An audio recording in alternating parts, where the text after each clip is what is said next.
The name that I have to use is Peggy Ann Childers. I was kidnapped and brought to this country in 41, age 2. And I didn't find out about my kidnapping until I was in a political campaign in 83. Dr. Larry McDonald I'd written about in the medical malpractice book. And this is 76 to April Fool Day of 80 when I was filled full of antifreeze and should have died. He, his plane, or the plane he was on, went down August the 31st of 83. Larry McDonald, congressman, doctor at Piedmont Hospital in Atlanta.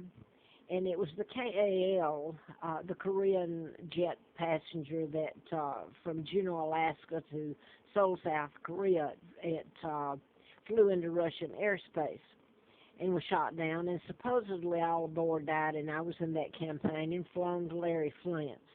And here I'm going to give you a little background before I continue with the point I want to make on this. Larry Flint had been shot in Lawrenceville, Georgia. You using the Larry and the Lawrence. That's twice. Larry McDonald, Lawrence McDonald, Larry Flint, Lawrence Flint. By the way, his first wife's name was Peggy. Lawrence County, Moulton, Alabama is where they took me when they kidnapped me from England. So Larry Flint was shot in Lawrenceville, and I was living in Marietta at Moonraker Apartments and writing the book about doctors, etc. I was writing about mind control murders, how people were, people were being programmed without their knowledge, and they're taught the Morse code. And they're unaware they're getting it at a level of sound. And this is the way it was done then. It's so advanced now, I don't know. But you can Google mind control and get some opinions on how it might be done now. I know corporations even use it, but people, general public aren't aware they're getting it. Anyway, they program to shoot, kill. They change people's behavior. They're really victims themselves. They modify their behavior without their knowledge. This is what's happened in a lot of these, like the Aurora, Colorado, Sandy Hook, Columbine. Timothy McVeigh is dead. The Oklahoma City bombing. He even said the U.S. Army put a chip up his buttocks. Now then, I want to go to this, the reason. I came to Roanoke, Virginia, October of '86. I'd been out at Flint's, and he'd helped me in the campaign. And I'd never met Mr. Flint before. And he says in that article I knew who was responsible for his shooting. This is a family they brought me to. This is me. This was in 43, I think. And this is Dempsey, mother of the twins. She'd killed them. They were born out of wedlock.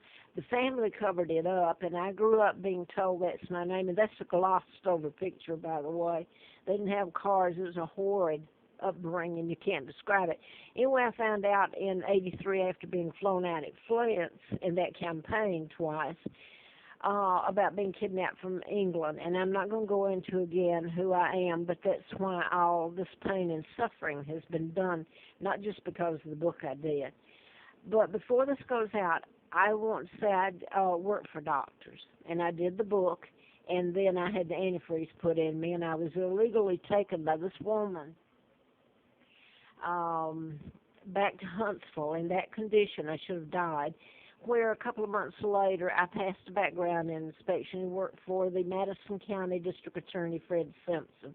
I lived at Warren House Apartments. So you get into the Warren Commission, and Joe Kennedy was appointed U.S. Ambassador to England, 36 till they kicked him out in, I believe, about 43 or somewhere in there, 6, after he'd done his damage and his kids, JFK, etc. Now then, I never knew of my real name until after '83, after the campaign. I came to Roanoke. I'd never been diagnosed with a Um, I'm allergic to chemicals, plain and simple. It's like if I'm in a closed quarter, it's like turning on a light switch. You inhale it, and the only way to get away is to get away or stop it, like turning the switch off, the smell off, or the odor or the fumes. So this has been used against me. It's an immune disorder. And it may have, well, anyway, over the years, if you're in close quarters and everything and forced to inhale it, and I've put on here to document it. I can't get an attorney. It's because who's doing it, orchestrating it all.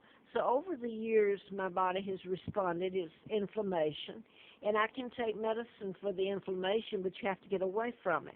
So it's been a nightmare if ever it's told. And also, the powers that be that I wrote about can turn around and use psychiatry because people are following the Pied Piper in getting their kids to psychiatrists and all this.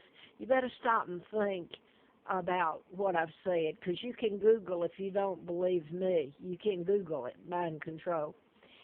Now then, over the years, it's just broke me from one place to the other, and it's because of who I am. So it's done at such a high level and who's doing it. So that's all I'm going to say. I sealants or anything of that sort. If it's almost like kids that deliberately inhale stuff, and their response to it, where mine's tearing me apart. In no way I fight. It's horrible. It's torture. There's no other word for it. Now, I want to get back to the media's known this, all of it. They knew about my kidnapping before I ever did. I found that out later after 83, 84. So now I want to go to the last months here. They keep me going from one place to the other, and I've put up here that Virginia State Trooper Carl, from Galax, I've give his Barton.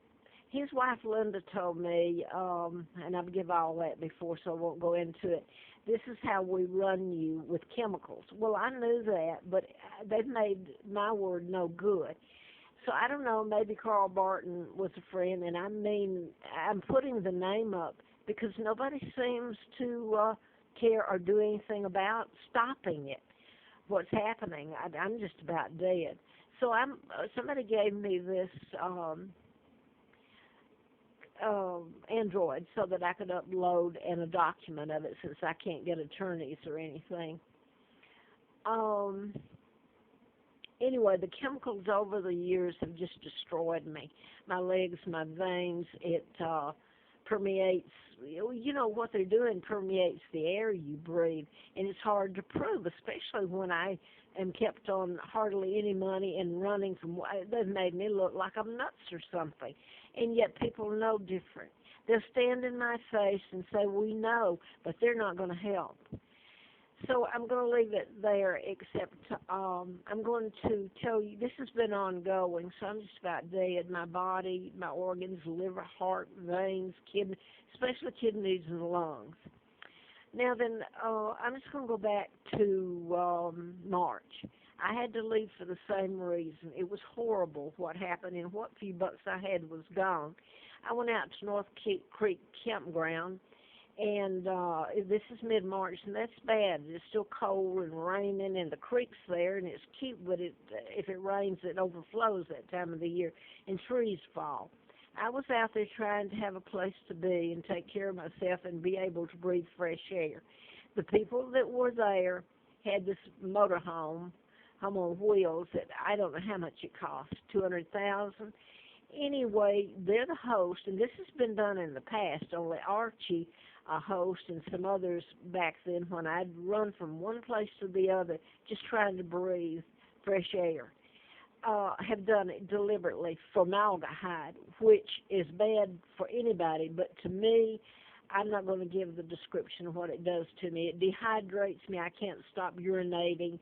I can't sleep. My eyes pop open. So they could kill me or drive me nuts then with it. And they've done it over the years. Illegal. It's in the forestry, national forest. And yes, the national forest people, rangers, the law enforcement know it and have